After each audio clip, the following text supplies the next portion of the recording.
Well, it's so nice to meet you, Dr. Matheny. Do you want to tell us about your work?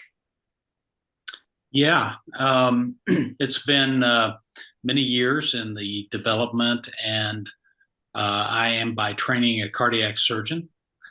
Practiced in Indianapolis for 8 years and then moved to Atlanta. During my time in Indianapolis, I did some research at Purdue University, and that is where they came up somewhat accidentally with the extracellular matrix um, having an influence on regeneration. And the extracellular matrix is everything outside the cell. So you're made of two things: you're made of cells and you're made of extracellular matrix. And for the longest time, every biologist has emphasized the cell and the complexity and the importance of the cell, which is true. Um, but not a lot has been given to the attention of the extracellular matrix. When I was in medical school, it was called the ground substance, and we thought, oh, it contains a few factors and it contains collagen, and basically it just supports the all-important cell. And now, over the last several decades, we've learned that the extracellular matrix is as complex as the cell is, and the two are in this, as Mina Bissell described in a very important 1982 paper. The two are in a state of dynamic reciprocity, and that is a continuous back and forth informational exchange between the outside of the cell and the microenvironment across the cell membrane to activate either conduction pathways that transit to the nucleus or the actin-myosin cytoskeleton, which transits information to the nucleus that convert those signals, either chemical or physical, into an epigenetic alteration to express the genes that are necessary for proper phenotypic expression of the cell in that location. So all that is to be said is the extracellular matrix tells the cell what to do. And like a computer, you need a hardware and you need software. So the information is passed mechanically: stress, strain, compression, flow disturbances from the outside of the cell to the cell, so it can then make the proteins that are necessary for that environment. An example of that is what we call Wolff's Law, where the tuberculations in your long bones actually line up against the forces of gravity. And if you don't have gravity, those tuberculations will actually start to disappear or dissociate. So the forces actually dictate what the structures become. And we call this form follows function. Doesn't expand the genetic code, but within the constraints of the genetic code, the organism is adaptable to some extent. So the corollary to Wolff's Law is Davis's law in the soft tissue, where if you have stress and strain and pull, the cells will recognize that because of their attachments to the extracellular matrix.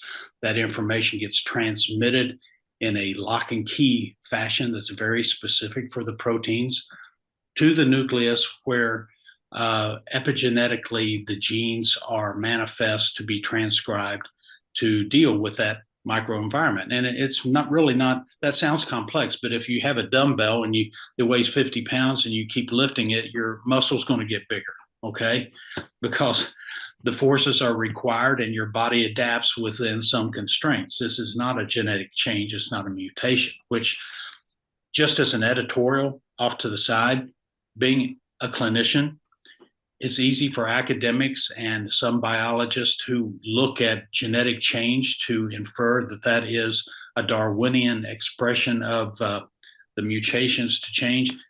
In real life medicine, we call that disease. Okay. You have genetic disease. You change one amino acid and you get problems with cystic fibrosis, you get thalassemias, you get uh, different types of a myriad, hundreds, thousands of different genetic diseases when you have mutations. It's a problem, it's not a benefit. So, all of that was very interesting when academicians present that, because I'm going, all we see is disease. When you have a genetic mutation, the organism gets weaker, not stronger. Um, It doesn't diversify. But going back to the science of the extracellular matrix, this was used basically accidentally to begin with, and then purposefully to provide a microenvironment for the cells to function in, and we can make products out of that. So some extracellular matrices, or ECMs, are quite proliferative. Some cause angiogenesis or new blood supply. Some are what we call immunomodulatory. That is, that they actually change the default mechanism of scarring to one of regeneration. Some animals already do this: planaria, starfish, axolotls, zebrafish. You can give them an infarct. You can do different, cut off their arms even, and they'll grow them back. And that's because the matrix actually directs that cell differentiation after the cells dedifferentiate. So, but humans and mammals, we don't heal that way. We heal by scarring. And our immune system is inflammatory. So you have to locally alter that default change and response of the immune system to one that's non-inflammatory. And then those genes are capable of expressing the proper tissue at that location. So we take the matrix, which there's different varieties and kinds, but the one that we use the most is called SIS, or small intestine submucosa. And the small intestine submucosa is very proliferative. You actually replace the lining of your intestine about every 7 to 10 days.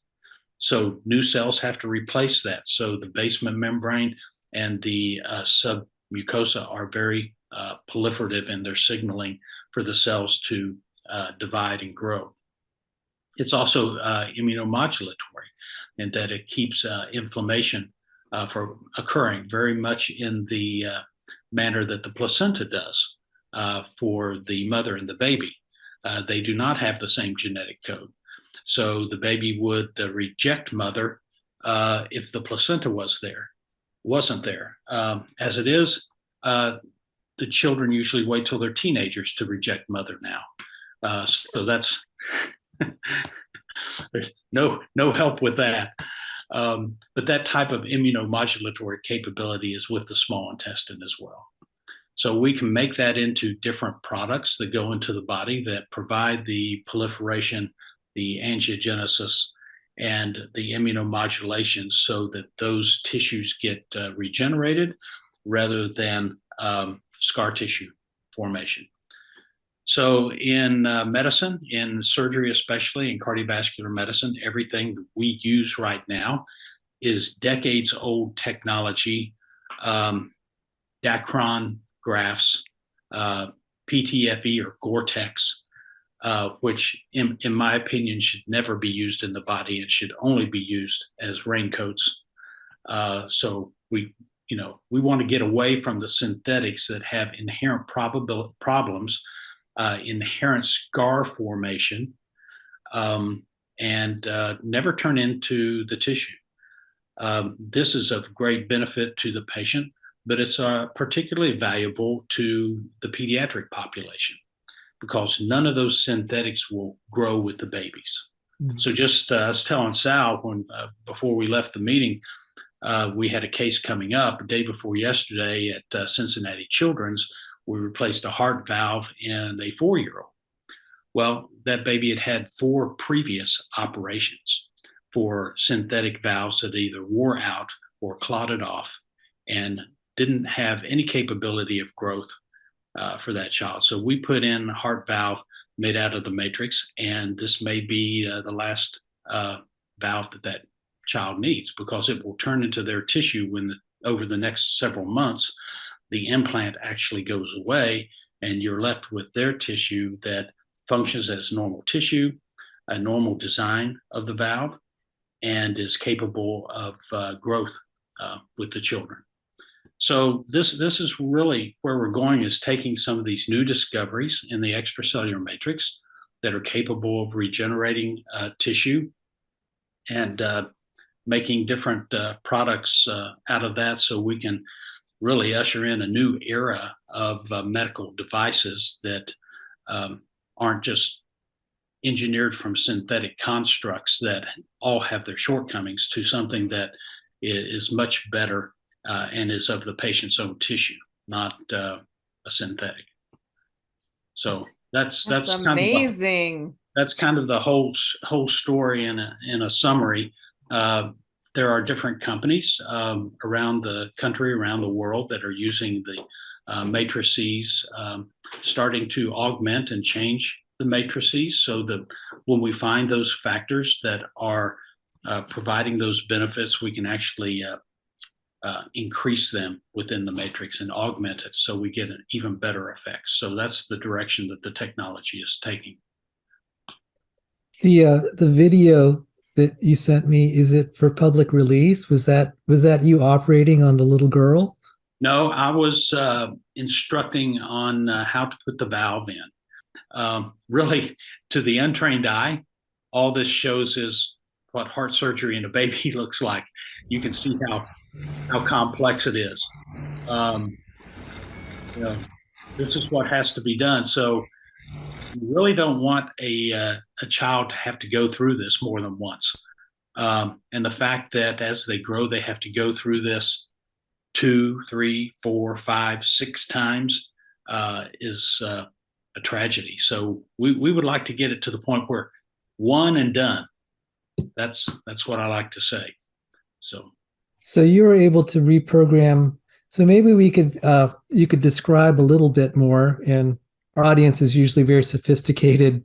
My understanding then is you're helping to you figure out a way to reprogram the cell so that it will grow. What was the specific thing that they were replacing here? A tricuspid heart valve. You have a heart valve. 4 valves in your heart.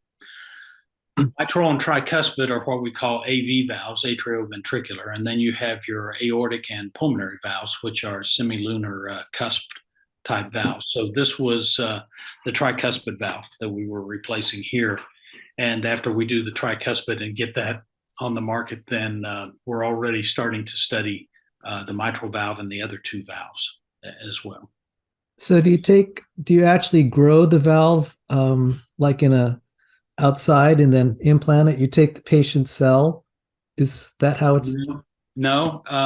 The traditional tissue engineering approach, which is now 40 years old, you would go and find your cells, and then you would get your scaffold, and you would create the scaffold in the 3D architecture that you wanted it to be, such as a valve, and then you would put the 2 together in a bioreactor, and the cells would adhere to the scaffold, and that would make the valve, and then you would take it out of the bioreactor and go put it in the patient. All of that is very interesting science, and there are thousands of articles on which type of cells to use. There are thousands of articles of which scaffold to use. There are thousands of articles of bioreactors and how you make that. The problem is, after 40 years, we never use any of that stuff because it doesn't really work. Okay. So there is nothing in cardiovascular surgery that is created that way that's approved right now for use. And part of the problem is the first thing of those 3 things I mentioned, that you have to have angiogenesis, proliferation, and immunomodulation. There's no blood supply. Nothing in the body works without a blood supply. So you take something that's tissue engineered out of the bioreactor, it's lost all of its nutrient. And there is no blood supply. So I remember I used to be excited 10 years ago when people would show me heart cells in a petri dish that were beating synchronously. And they would say, "This is great. We're going to make a heart patch." And I said, "No, you're not, because 6 minutes after you take that out of the bioreactor, it's going to be dead because it has no blood supply." And that's the way we normally grow, is you get the blood supply and then the tissues develop. And that overarching theme is kind of inherent to our devices, is let's let the body do what it has already done before. We have all made our valves, we've all made our spinal cords, we've all made our bones, and now they need to be replaced. So the information is there. It just needs to be opened up, because a lot of your nascent genes have been basically silenced, because you go from growth and proliferation as a child to an adult, when then the information becomes static and maintenance in nature. You are a liver. You're as big as I want you to be. So I just want you to sit here and do what livers do. I don't want you to grow anymore or proliferate or wig off in some strange direction. So actually the extracellular matrix to an adult organ changes to contain that proliferation from happening and to limit it. It's very much that way in the heart. So when people were injecting stem cells, I was saying this is not going to work, because you're hoping that stem cell will turn into a cardiomyocyte and start functioning and proliferating, but that's not the way the heart matrix works. It's very non-proliferative, and every signal that that stem cell is going to get is going to say, don't grow, don't proliferate, you're not welcome here.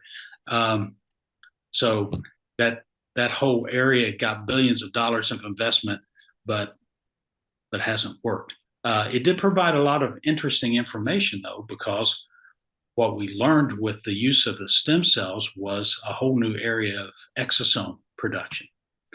And that is a whole new level of communication within the body and the local area that's going on that we didn't really know was there. So exosomes are these tiny nanoparticles that are contained in lipid membranes that the cells spit out.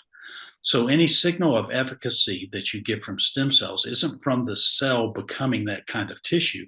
It's from the cell basically acting like a pharmacy and pumping out these little particles that cause proliferation and angiogenesis and immunomodulation.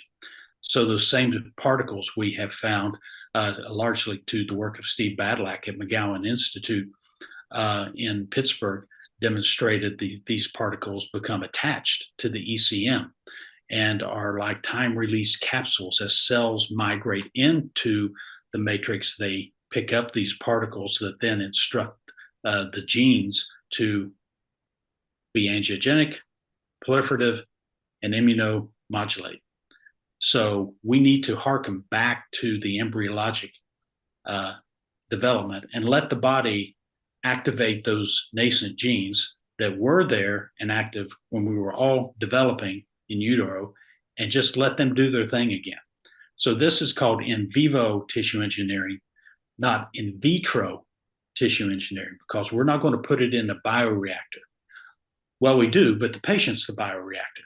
And we don't have to go get any cells because you've got 30 trillion of them in your body. So you bring your own cells, you bring your own blood supply. We're just going to construct this and have the instructions to re-energize the same events that were present when you were forming this initially. So does that make sense? Yes. And this leads, we have one more maybe technical question, then we could get into some other areas. Okay.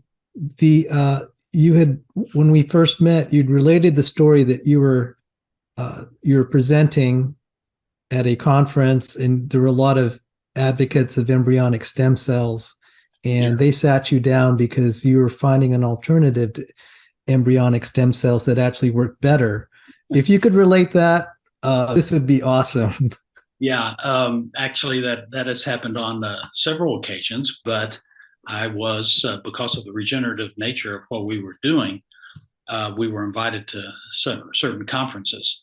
And I remember telling several of my friends, this is not going to be well received. And they said, no, this is great. I mean, you're actually accomplishing what they want to do. They're trying to regenerate heart muscle, and they haven't really been able to do it. And you're regenerating heart muscle that's not only a few cells, but full thickness trabeculated ventricle. So they're going to love it. I said, no, that's not how science works. You know, Thomas Kuhn in his Structure of Scientific Revolution will tell you it's not well received by the ingrained priesthood. So I got up there and said, guess what? You don't need to go harvest stem cells. You just put this stuff in and it does it all on its own. And I was asked to step down from the podium.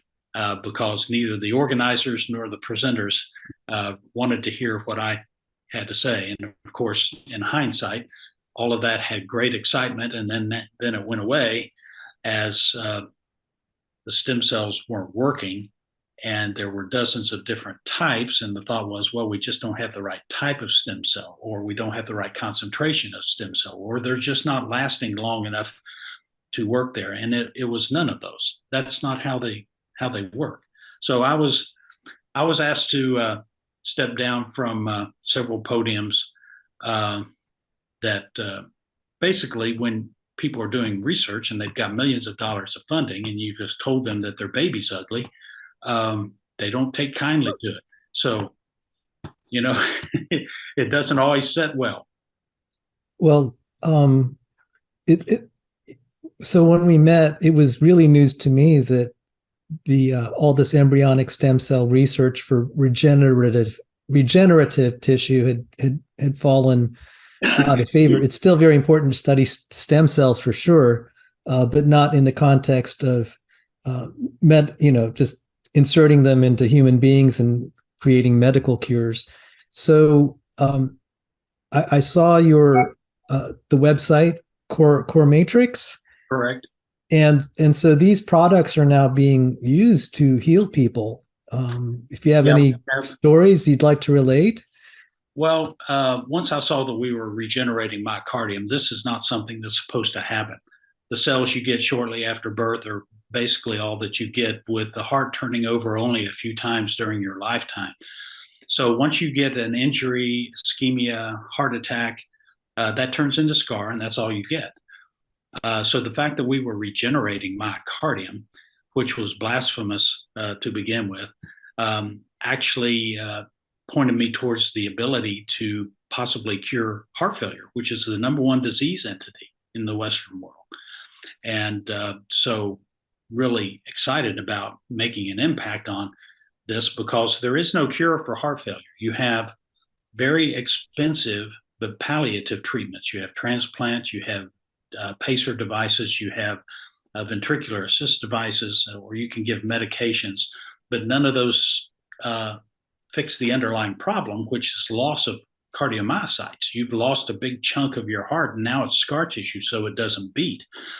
But now we can start replacing that and bringing that back functionally. So we have used the ECM and been trying it in different applications to restore that.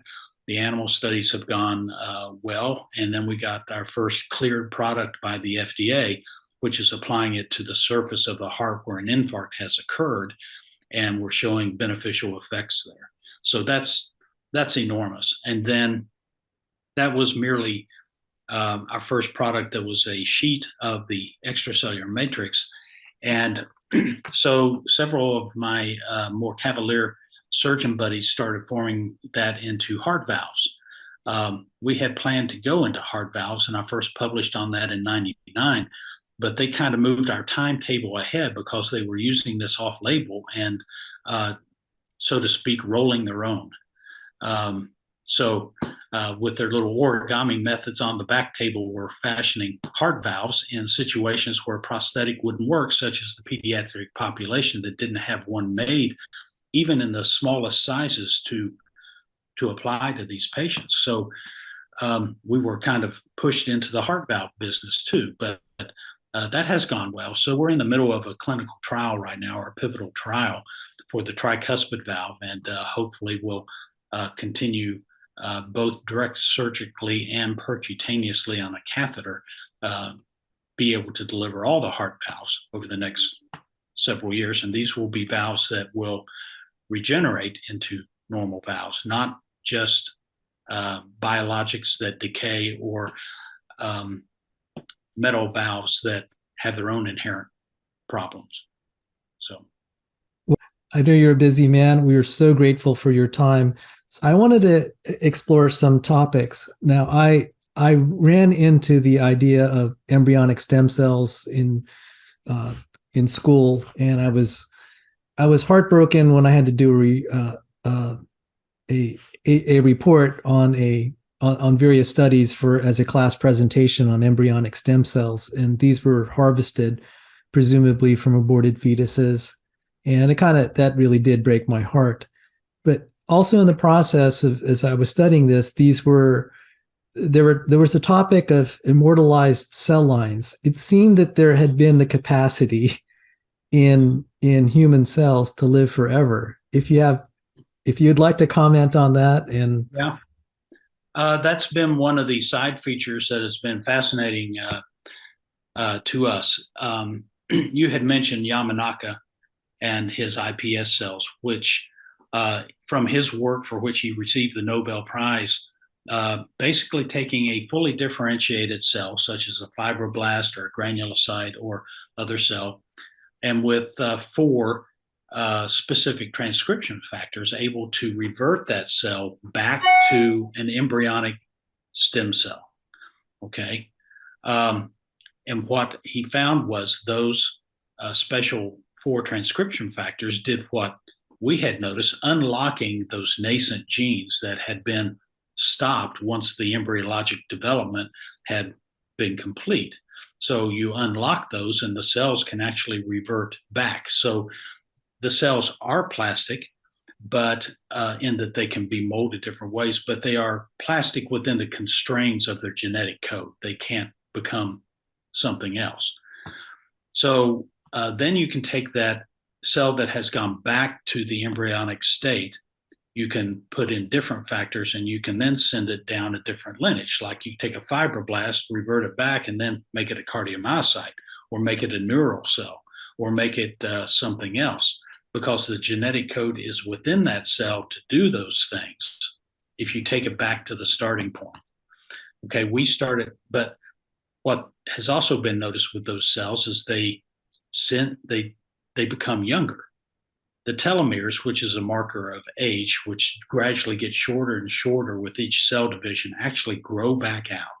Telomerase activity goes up, oxygen radical species go down. So when we started looking at what was happening to the cells around our matrix, we started noticing some of the same things. Some of the same proteins started being expressed, indicating the nascent nature of the genes that were being expressed. If you take an adult fibroblast from the heart that is near its end of life and put it on a young matrix, the telomeres grow back out, telomerase activity goes up, oxygen radical species go down. So it tells you that the age right now is unidirectional with us growing old, but it doesn't have to be. And there are other studies that are going on now in different, where you biologically, you can introduce youthful factors into adults and actually reverse the aging process. So this all sounds very science fiction, but we're just on the cusp of that. But what it told me was living long lives as recorded in Genesis is not impossible. In fact, that can very much happen, because as I learned from Walt Brown, those ages in Genesis that decrease after the flood are in a perfect negative logarithmic curve that shows that a new detrimental effect was introduced into the population till you achieved a new steady state. So very exciting to see the possibilities there. And for those that see the film, this isn't my quote, but I was at a meeting where the presenter said, those individuals who will live to be 150 years old have already been born. And that's the type of thing we can look forward to. Yes, and I just related to my research, I worked for famous genetic engineer John Sanford, and it was also his conclusion that people had lived long. That seems very much in the realm of possibility. I know, for example, we have progeria, which is early age aging, and the human being, these individuals live like only 1/5 the normal lifespan, and it is only just a few mutations in nuclear lamin A that will cause them. So to me, it's perfectly feasible that some genetic mutations in the past if they weren't present, we could be living 5 times longer, because it could be just that small of a change of degradation. Yeah. So what we're doing, I think, in the research you're doing, we're finding ways to work around. We're not re-engineering the genome, but we're finding ways to kind of work around the problems that we've inherited. Right. If Yamanaka can completely revert a cell back to an embryonic state with 4 transcription factors, it may not be that many that were affected that caused the change. That's correct. And there's one other aspect that's kind of near and dear to my heart. I actually believe that it's very provident we have model organisms like sheep, etc. That the reason it's very provident we have creatures like chimpanzees that are so similar to us, we can actually run a lot of medical testing without having to actually run this first on human beings. So what model organisms have you worked with? And then I'm going to hand it over to Rebecca in their remaining time. Thank you for indulging my questions. I know Rebecca probably has some questions, but if you could talk a little bit about model organisms. Yeah, we typically use small animals and then large animals. The small animals is just to see if the proof of concept is there. And we always have to justify how many animals we use and if there's anything else in the literature that would help us. So we go through those steps of limiting the number of animals, but we'll do it in small animals, which is either a mouse or a rat. If it proves out, we'll go to the next level, which is partially dictated by the anatomy, the physiology, and the regulatory bodies, i.e. for heart valves, the preferential model is sheep because they tend to calcify everything. So if you can have a valve that remodels and lasts a long time, and we've had some of our animals out to 2.5 years, they will typically calcify any of the current bioprostheses in 4 months, and they'll become hard as a rock. So if you put it in a sheep and it doesn't calcify, then you're on the right track. So that model, the valves are similar, and the model is what is required for regulatory purposes. Wow. Well, Dr. Matheny, this has been amazing. And I'm really curious about, how this relates to intelligent design. And you kind of mentioned the problematic thing about mutations for evolution, but can you talk a little bit more about what you've learned and as it relates to the theory of evolution or with intelligent design? Well, one of the places this clearly impacts, and we're the rabbit hole is getting deeper and deeper as far as the amount of information exchange and the nano machines that are at work. The external environment talks to the cell through the membrane receptors that are lock and key, and so you can't have one without the other. And people talk about the chicken and the egg. Is it the chicken or the egg? Well, when we're talking about this much information, it's the chicken or it's the egg. It's huge because the amount of amino acid proteins that are involved in doing that with each step is myriad, and they all had to occur together. And with a background of in the universe of entropy, you don't get a little protein that stays around waiting 1,000,000 years for another protein. They all had to occur together. And you don't get the adaptability. You don't get adaptability. You don't get homeostasis unless they all happen together. And we're finding that the information bits that are transferred, not only in the DNA, but now with the ribosomes and the messenger RNA and the exosomes, is enormous. And it's fine-tuned and it's directed. And that doesn't occur by accident. The only way we know that happens is mind plus energy equals design. So it had to be designed. And anybody that can't see that is not rejecting that data because of the information and the scientific quality. They're rejecting that because they don't want to believe it. It's like Einstein putting in his fudge factor into his equation, recognizing that the implications of a starting point for the universe were not acceptable. So he rejected that and put that fudge factor in it, not because he knew it needed to be there, because he couldn't bring himself to accept the fact until later that there was a beginning when the data became so overwhelming. So a lot of the people that don't believe in intelligent design are not there because the data doesn't not only suggest it, but proves it, but because they just don't want to believe there was a creator, which is unfortunate, because when you know that creator and you recognize that he has that much power, and yet he died for you and your sins, such power, such love, why would you not want to know that person? It's incredible. Yes. Well, the answer that I hear a lot is, well, we don't think it was that complicated to begin with. It started out as something simpler. So, what's your response to that? Can they avoid the chicken and the egg problem with just saying it was simpler? Well, if they gave me a plausible mechanism, I might believe that.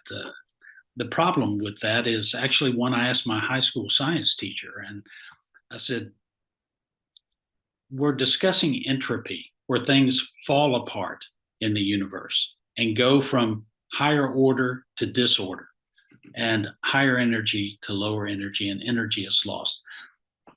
In the background of this entire thermodynamics problem, how can you postulate an increasingly complex system by accident? No, any system breaks down. It doesn't get more and more complex. I don't come home and my house is clean or my car runs better. I have to put energy into making those go in that direction. If you can show me where a system within a breakdown system could actually do that, but that's been the problem with Darwinianism all along, is, and especially origin studies, is they don't have any scientific mechanism. They're not the ones guessing. I mean, we're not the ones guessing. They're guessing and postulating things that really have never held up. Most of the theories that are out there right now, the only thing that they're lacking is the first statement that says once upon a time. It really is. Yes. Wow.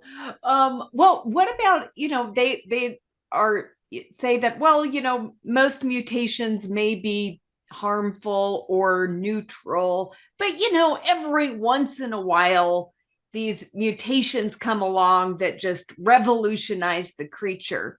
So in your work, have you seen any evidence of this?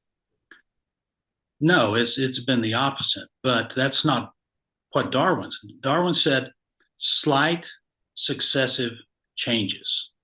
So there's not one that comes along every once in a while that pops up with a myriad of changes. And Gould tried to explain that away with his punctuated equilibrium. We know that it couldn't have happened by slight successive changes, because there's too long a life span between one protein and the next and the beneficial cost. So he said punctuated equilibrium. So by some mechanism that has never been explained, we had 100 changes, and then a while later we had 100 changes, and a while later we had 100 changes. But everything that we see is a weakening of the organism with genetic change, not a strengthening. Well, we have about 3 minutes left, and we want to honor your time. If you had any, Rebecca, if you had any questions, I'm kind of all talked out. And well, I'd just like to know, is there anything, Dr. Matheny, that you think is important that we didn't hit on? Well, I gave you an awful lot in just a few minutes, but I think as we go forward, the science is going to become more and more compelling for the design inference, because it's just becoming so complex. It's not this bag of goo that Darwin and his peers thought the cell was. It is so complex, not only now within the cell, but I think the extracellular matrix is an exponent to the complexity of the cell. It doesn't double it, it exponentially increases it, because the two had to happen together. And it's thousands of proteins working in stoichiometric perfect harmony that had to be designed. Well, I didn't have anything else. This was so generous of you, and I hope we meet again. Yeah, Sal, good to see you again. Enjoyed the weekend. Becca, nice to meet you. And sorry I have to shove off, but some other things to take care of. Nice to meet you. Thank you so much for your great work. May All God right. bless you. God bless Okay. you. Take care. Bye. Bye-bye. Bye-bye. Let no other try.